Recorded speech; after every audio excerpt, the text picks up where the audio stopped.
রাসূল করিম সাল্লাল্লাহু আলাইহি ওয়াসাল্লাম বলেছেন এর জন্য উপায় আছে, 4টা পদ্ধতি আছে। 4 পদ্ধতিতে মা বাপের মৃত্যুর পরে তাদের খেদমত করা যায়। কয় রকম?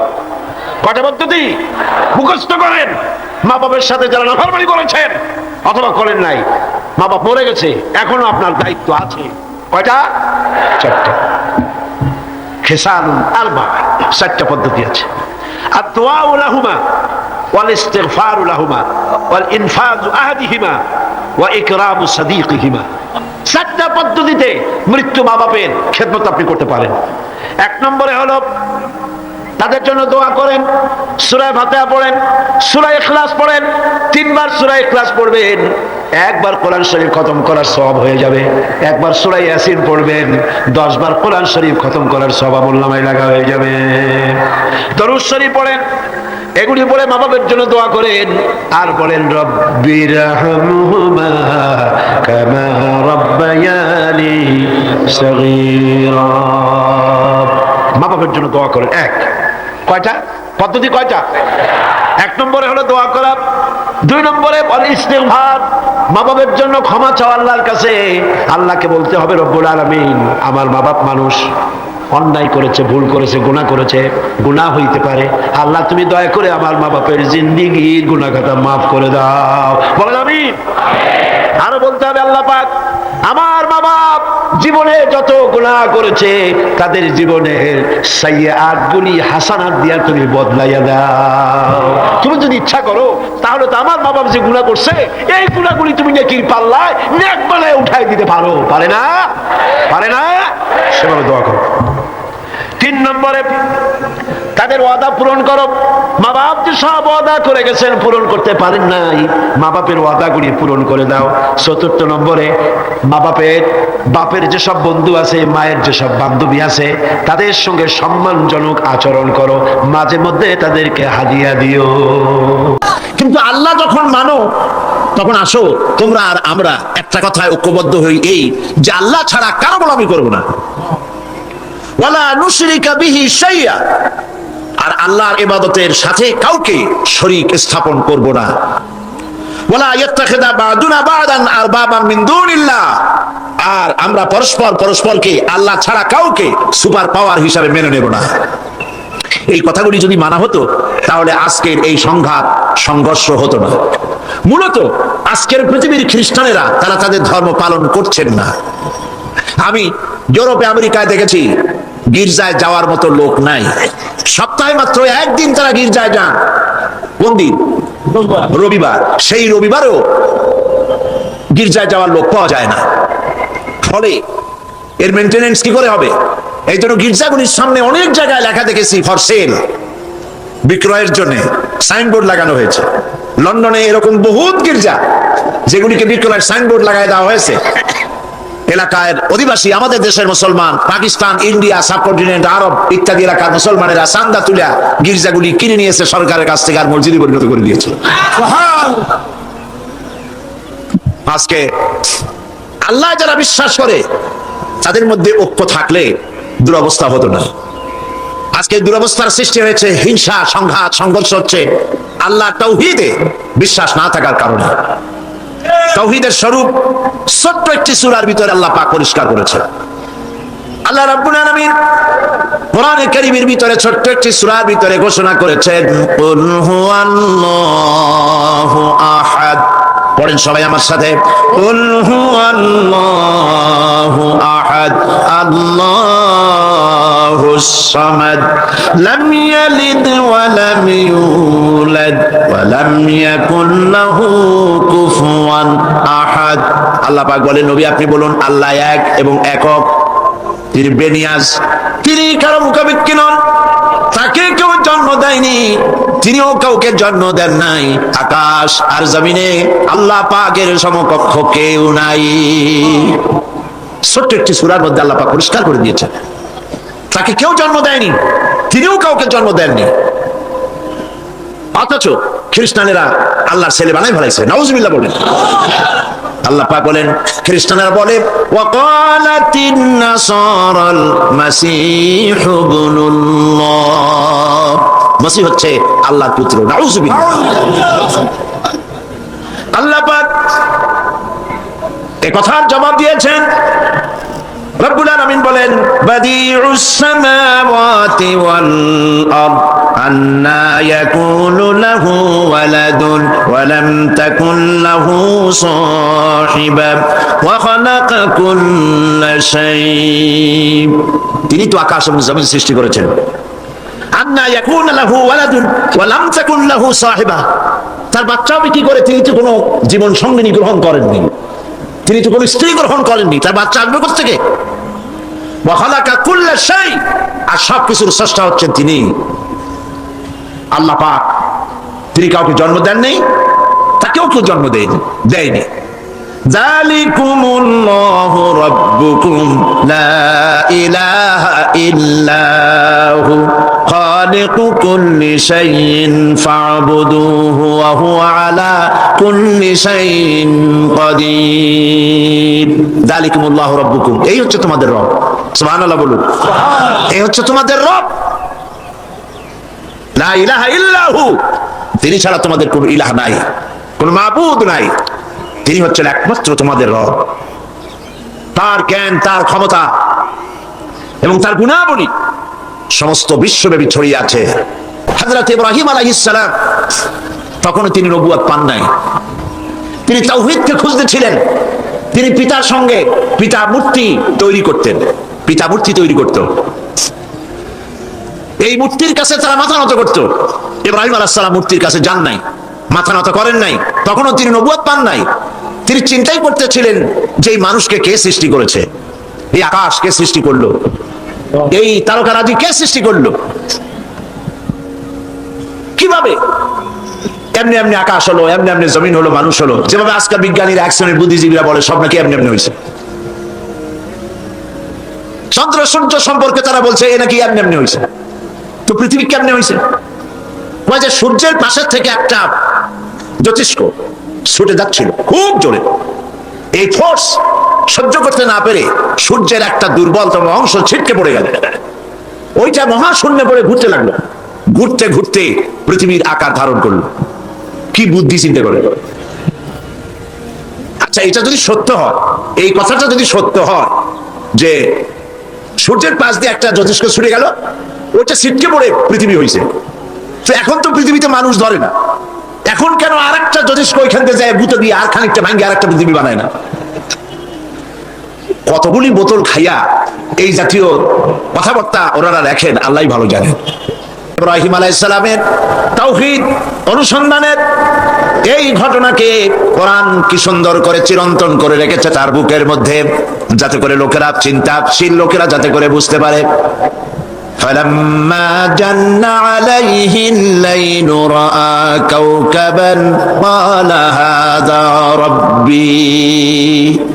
রাতের আধারে যখন তিনি তারকা পুঞ্জ যখন দেখতে পেলেন, তখন তিনি বললেন হাদা রব্বি, হতে পারে এটা আমার রব, এটাই আমার স্রষ্টা, এটাই আমার প্রতিপালক। কিন্তু তারকা তো সারা রাত থাকে না, তারকা যখন অস্তমিত হয়ে গেল, ফালাম্মা আফালা ক্বালা লা উহিব্বুল আফিলিন, তিনি ঘোষণা করলেন যে জিনিস অস্তমিত হয়ে যায় সে আবার রব হয় কি করে? সুবহানাল্লাহ বলবেন না? হযরত ইব্রাহিম আলাইহিস সালাম কিন্তু কোনো সায়েন্স ল্যাবরেটরিতে রিসার্চ করেননি, কোনো কলেজ বিশ্ববিদ্যালয়ে পড়াশোনা করেননি। অর্থাৎ অনুসন্ধান যদি কেউ করে, চেষ্টা যদি কেউ করে স্রষ্টাকে তালাশ করার জন্য, আল্লাহ পাক রাস্তা তৈরি করে দেন। সুবহানাল্লাহ। আর এরা চেষ্টাই করে অধঃপতনের জন্য, আল্লাহকে অস্বীকার করার জন্য। সেজন্য গোমরাহি ছাড়া তাদের সামনে আর কিছুই খোলা থাকে না। এরপরে তারকা অস্তমিত হওয়ার পর যখন চন্দ্র উদিত হলো, فلما رأى القمر بازغا قال هذا ربي, চাঁদ যখন দেখলেন তিনি বললেন এটা আমার রব, এটাই আমার হতে পারে, এটাই আমার রব।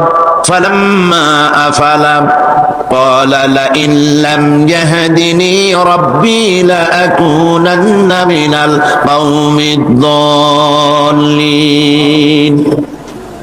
যখন চাঁদটাও ডুবে গেল তখন তিনি বললেন প্রকৃতপক্ষের রব কে? আমি তো তোমাকে চিনতে পারছি না। যদি প্রকৃতপক্ষের রব যিনি, তিনি যদি আমার তাওহীদের দিশা না দেন, চেনার তৌফিক না দেন, হতে পারে যারা ভ্রষ্ট হয়েছে আমি তাদের অন্তর্ভুক্ত হয়ে যেতে পারি। সকাল বেলায় হযরত ইব্রাহিম আলাইহিস সালাম পূর্ব দিগন্ত থেকে সূর্য উদিত হতে দেখে তিনি যা বললেন আল্লাহ পাক কোরআনে তা উঠাই দিলেন, فَلَمَّا رَأَى الشَّمْسَ بَازِغَةً قَالَ هَذَا رَبِّي هَذَا أَكْبَرُ। তিনি যখন সূর্য দেখলেন বললেন হাদা রব্বি, এটা আমার রব এবং এটাই বড় রব। তার মানে তারার চাইতে চাঁদ ছিল বড়, চাঁদের চাইতে সূর্য বড়। তারায় আলো ছিল কম, চাঁদে আলো ছিল বেশি। চাঁদের আলো ঠান্ডা, সূর্যের আলোতে টেকাই যায় না। হাদা রব্বি হাদা আকবার। কিন্তু এই ভুলও তার ভেঙে গেল যখন তিনি দেখতে পেলেন সন্ধ্যাবেলায় বেলা শেষে সূর্যটা আস্তে করে পূর্ব পশ্চিম দিগন্তে অস্তমিত হয়ে গেল। ভুল সবটা ভেঙে গেল। তিনি বললেন فَلَمَّا أَفَلَتْ قَالَ يَا قَوْمِ إِنِّي بَرِيءٌ مِّمَّا تُشْرِكُونَ। হে আমার কওম, তোমরা যেই সব জিনিস নিয়ে আল্লাহর সাথে শরীক করো আমি তার থেকে মুক্ত। আমি আমার রবকে চিনে ফেলেছি, আমি তাওহীদের দিশা পেয়েছি। কে আমার রব, কে আমার ইলাহ? তিনি ঘোষণা করলেন ইন্নী ওয়াজ্জাহতু ওয়াজহিয়া লিল্লাযী ফাতারাস সামাওয়াতি ওয়াল আরদা হানিফা। পড়েন আমার সাথে, ইন্নী ওয়াজ্জাহতু ওয়াজহিয়া লিল্লাযী ফাতারাস সামাওয়াতি ওয়াল আরদা হানিফা ওয়া মা আনা মিনাল মুশরিকিন। ইন্নী ওয়াজ্জাহতু ওয়াজহিয়া লিল্লাযী ফাতারাস সামাওয়াতি ওয়াল আরদ। পৃথিবীর সকল দিক থেকে আমার মুখ ঘুরাইয়া এক আল্লাহর দিকে, আমি সেদিকে মুখ ঘুরালাম। সকল দিক থেকে মুখ ফিরাইয়া মুখটাকে সেদিকেই আমি নিবদ্ধ করলাম, যিনি ওই বিশাল আকাশ সৃষ্টি করেছেন, জমিন সৃষ্টি করেছেন, তারকা পুঞ্জ, গ্রহ, নক্ষত্র, সৌররাজি, নবমণ্ডল, ভূমণ্ডল যিনি সৃষ্টি করেছেন তিনি আমার রব। সুবহানাল্লাহ, তিনি আমার ইলাহ। তাওহীদকে চিনতে তার কষ্ট হলো না। এই জন্য যার উপরে ঈমান আনবো তার শক্তিটা আগে বোঝা দরকার, তার কুদরত বোঝা দরকার, তার সিফাত বোঝা দরকার, তিনি কে। এই জন্য তাওহীদ যার যত মজবুত তিনি তত খাঁটি দিনদার। বলে কিনা সকল ক্ষমতার উৎস জনগণ, এই কথা সত্য নয়। এইটা বিশ্বাস করা কোন মুসলমানের জন্য বৈধ নয়, কারণ এ কথা কোরআনের সাথে সাংঘর্ষিক। আল্লাহ পাক বলছেন আন্নাল কুওয়াতা লিল্লাহি জামিআ। সমস্ত ক্ষমতার উৎস কেবলমাত্র কে? আল্লাহ রাব্বুল আলামিন। তিনি হলেন ক্ষমতার কেবলমাত্র উৎস, আর কেউ সকল ক্ষমতার উৎস হতে পারে না। জনগণের কাছে ক্ষমতা আছে ভোট দেওয়ার, ভোট না দেওয়ার, এটা তাদের এখতিয়ারের মধ্যে আছে, কিন্তু সকল ক্ষমতার উৎস জনগণ, এই কথা বলা এবং বিশ্বাস করা মুসলমানের জন্য আদৌ বৈধ নয়। সর্বময় ক্ষমতার মালিক হচ্ছেন আল্লাহ। কাউকে তিনি কল্যাণ করতে পারেন, কাউকে অকল্যাণ করতে পারেন, কাউকে তিনি মারতে পারেন, তিনি বাঁচাইতে পারেন। বাঁচাবার মালিক কে? বলেন সবাই, বাঁচাবার মালিক কে? মারার মালিক কে? হায়াতের মালিক কে? মওতের মালিক কে? আল্লাহ রাব্বুল আলামিন কোরআনে কারীমের মধ্যে বলছেন وَيَمْسَسْكَ اللَّهُ بِضُرٍّ فَلَا كَاشِفَ لَهُ إِلَّا هُوَ। আল্লাহ পাক বলেন, আল্লাহ যদি তোমার কোনো ক্ষতি সাধন করতে চান তবে সেই ক্ষতি থেকে তোমাকে কেউ রক্ষা করতে পারবে না। পারবে কেউ? তাবিজ বলেন, পানি পড়া বলেন, তেল পড়া বলেন, কোন জিনিস দিয়ে আল্লাহ যদি ক্ষতি করতে চান তাহলে সেই ক্ষতি থেকে কেউ রক্ষা করতে পারবে না। وَيَمْسَسْكَ بِخَيْرٍ فَهُوَ عَلَى كُلِّ شَيْءٍ قَدِيرٌ। আর আল্লাহ পাক যদি তোমার কোনো কল্যাণ করতে চান তাহলে সেই কল্যাণ এর ভাগী তিনি যদি করতে চান করতেই পারেন। নিশ্চয়ই তিনি সকল ক্ষমতার ক্ষমতাবান। এটা তার পক্ষেই সম্ভব। তিনি ইচ্ছে করলে ক্ষতিও করতে পারেন, ভালো করতে পারেন, মন্দও করতে পারেন। এটাই হলো মূল দাবিটা, হলো আনুগত্য করার দাবি। পরিপূর্ণরূপে আনুগত্য করতে হবে। এখানে নিজের মর্জি মোতাবেক কিছুই করা যাবে না। এই আনুগত্যের দাবি নিয়ে, দাসত্বের দাবি নিয়ে দুনিয়ায় সব পয়গম্বরদেরকে আল্লাহ পাক পাঠিয়েছেন। কোন পয়গম্বর বলেন নাই, কোন নবী বলেন নাই যে আমার আনুগত্য করো, আমার গোলামি করো। এই কথা নবীরা বলেন নাই। নবীরা কি বলেছে? আল্লাহ পাক কোরআন শরীফের মধ্যে ঘোষণা করেছেন যত নবী পৃথিবীতে পাঠিয়েছি তারা মানুষের কাছেই বলে দাওয়াত দিয়েছেন, ইয়া কাওমি ইবুদুল্লাহ মা লাকুম মিন ইলাহিন গায়রু। হে আমার কওম, হে আমার জাতি, আল্লাহ রাব্বুল আলামিন একমাত্র ইলাহ, তিনি ছাড়া আর কোনো ইলাহ নাই। তিনি ছাড়া কারো দাসত্ব কবুল করা যাবে না। দাসত্ব, গোলামি, আনুগত্য পরিপূর্ণ হতে হবে একমাত্র কার? আল্লাহ রাব্বুল আলামিন অন্য আয়াতের মধ্যে বলেন, ওয়া লাকাদ বা'আসনা ফি কুল্লি উম্মাতির রাসূলা আন ইবুদুল্লাহা ওয়াজতানিবুত তাগুত। প্রত্যেক জাতির কাছে আমি রাসূল প্রেরণ করেছি। তারা বলেছেন, কওমের কাছে দাবি করেছেন, দাওয়াত দিয়েছেন, আন ইবুদুল্লাহ, এক আল্লাহর গোলামি করো, দাসত্ব করো, তিনি ছাড়া তোমাদের কোনো ইলাহ নাই। আর তাগুতকে বর্জন করো। তাগুত হচ্ছে সেই শক্তি, যে শক্তি নিজেও আল্লাহর আইন মানে না, অন্যকেও আল্লাহর অবাধ্য হতে বাধ্য করে। এটা কি ইসলামের ফাউন্ডেশন? নাম কি? তাওহীদ। ফাউন্ডেশন যদি মজবুত হয় তাহলে আদর্শ একটা বিল্ডিং টিকে থাকবে, যত বড় বিল্ডিং হোক। ফাউন্ডেশন যদি হয় ভেজাল মার্কা সিমেন্ট আর বালি, সিমেন্ট একেবারেই কম, বালি অনেক বেশি দিয়া যদি ফাউন্ডেশন দেওয়া হয়, আর এর উপরে যদি ইমারত খাড়া করা হয়, সেই ইমারতের বাইরে যত চাকচিক্য থাকুক না কেন, এই বিল্ডিং কি টিকবে? টিকবে না। অনুরূপ ভাবে মুসলমান ইসলামের মধ্যে যদি প্রবেশ করতে চায়, আল্লাহ পাক মুমিনদের বলছেন, ইসলামে প্রবেশ করো পরিপূর্ণভাবে। পরিপূর্ণভাবে দাখিল হতে হলে সম্পূর্ণভাবে তাওহীদকে মজবুত করতে হবে। উকিলের উপরে একজন উকিল যে আর্গুমেন্ট করে, সেই আর্গুমেন্টের উপরে কোনো বক্তব্য আমি রাখতে পারি না। একজন মুফতি যে ফতোয়া দেন, তার উপরে একজন ডাক্তার কোনো কথা বলতে পারেন না। সুতরাং কোরআন কোনটা ব্যাখ্যা কোনটা অপব্যাখ্যা, এই কথা তো আপনি বুঝবেন না, কারণ আপনারা কোরআন পড়েন নাই। আর কোরআন পড়েন নাই বলে যেখানেই আপনাদের সুবিধা হয় সেখানেই আপনারা বলেন লাকুম দীনুকুম ওয়ালিয়া দীন। এটা ঠিক কি? সুতরাং ভাইদের খেদমতে আমি আরজ করতে চাই, ইসলাম একটি স্বতন্ত্র জীবন ব্যবস্থা। আল্লাহ যদি ইচ্ছে করেন এই জ্ঞান যে কোনো ব্যক্তিকে দিতে পারেন। আমরা আল্লাহর কাছে দোয়া করি, আল্লাহ পাক তোমার কোরআন, তোমার দ্বীন বোঝার তৌফিক আমাদের জন্য দান করে দাও। আমি এবারে মক্কা শরীফে, গত রমজান মুবারকে মক্কা শরীফে ছিলাম, মদিনা মুনাওয়ারা এবং মক্কা শরীফে। ওখানে পত্রিকা দেখলাম ইস্ট লন্ডন মসজিদ, লন্ডন শহরে, এই মসজিদে তারা লন্ডন মুসলিম সেন্টার নামে একটা সেন্টার করেছে। সেই সেন্টার উদ্বোধনের জন্য একজন সৌদি প্রিন্স এবং ব্রিটেনের প্রিন্স চার্লস, এই দুজনকে দাওয়াত দিয়েছে রোজার মাসে। দুইজন সেখানে বক্তব্য রেখেছেন এবং প্রিন্স চার্লস সেখানে ইফতার করেছেন, যদিও তিনি রোজা রাখেননি। খ্রিস্টান মানুষ কি রোজা রাখবেন? কিন্তু একটা বক্তব্য তিনি রেখেছেন, এর আগেও তিনি অনেক বক্তব্য রেখেছেন, সেই বক্তব্যগুলি খুবই প্রণিধানযোগ্য। প্রিন্স চার্লস বলেছেন, এই রমজান মাসে মসজিদের অফিসে বসে তিনি বলেছেন, ধর্মনিরপেক্ষ মতবাদের প্রচার মিডিয়াগুলি মাধ্যমে সারা পৃথিবীতে ছড়ানো হচ্ছে ধর্মের বিরুদ্ধে। ধর্মের বিরুদ্ধে, ইসলামের বিরুদ্ধে ধর্মনিরপেক্ষ মতবাদের প্রচার যত বাড়ুক, আজও শান্তির জায়গা, নিরাপত্তার জায়গা এই মসজিদগুলি। এর আগে তিনি আরেক জায়গায় আরেক বক্তৃতার মধ্যে বলেছিলেন, প্রিন্স চার্লস তিনি বলেছিলেন, ইসলামের ব্যাপারে ঢালাও ভাবে মৌলবাদ আর সন্ত্রাস বলা যাবে না। যেহেতু ইসলাম আমরা জানি না, মাথা গরম করে এদের বিরুদ্ধে কথা বলি। আসলে ইসলামে মৌলবাদ আর সন্ত্রাসের কোনো স্থান নাই।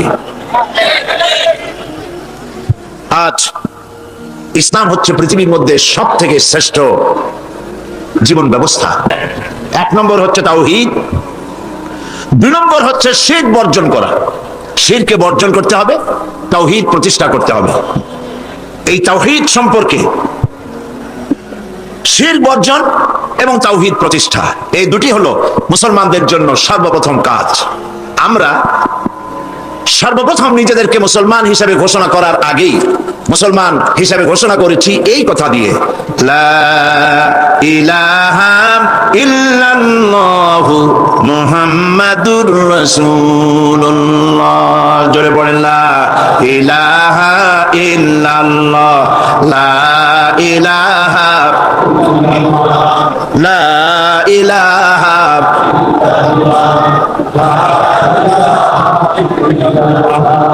লা ইলাহা ইল্লাল্লাহ ইল্লাল্লাহু মুহাম্মাদুর রাসূলুল্লাহ। আল্লাহ ছাড়া কোনো ইলাহ নাই। তাওহীদের এটাই হচ্ছে মর্মবাণী। সেই ইলাহ কি, তাওহীদের ব্যাখ্যা কি, এবং শিরক থেকে কিভাবে বাঁচবো, এ কথাগুলি আজকে আমি আলোচনা করব বিমাশিয়াতিল্লাহ তাআলা।